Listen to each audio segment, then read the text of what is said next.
মুবারক। পবিত্র ঈদ উল আজহা উপলক্ষে বাংলাদেশ টেলিভিশনের বিশেষ আয়োজন। বন্ধুরা, চলে এসেছি আমি, বিখ্যাত ক্রিকেটার, তোমাদের সবার প্রিয় টুকটুকি। বন্ধুদেরকে বলি ঈদ মুবারক। সবাই মিলে যখন কোনো কিছু পালন করে আর পালন করে অনেক অনেক আনন্দ পায়, মজা পায়, খুশি খুশি লাগে, সেটাই হলো উৎসব। এটা তো রংধনু ফল সবজি। বেগুনি রঙের বেগুন, সবুজ পেয়ারা, হলুদ কলা, কমলা রঙের কমলা, লাল লাল টমেটো।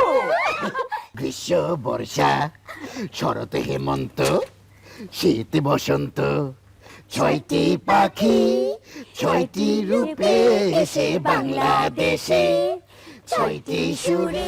পবিত্র ঈদ উল আজহা উপলক্ষে বিশেষ অনুষ্ঠান ঈদের হাওয়া সিসিমপুরে। প্রযোজনা ইয়াসির আরাফাত। দেখবেন ঈদের দ্বিতীয় দিন দুপুর 1টায়। ঈদের এই বর্ণিল আয়োজনে বাংলাদেশ টেলিভিশনের সঙ্গেই থাকুন।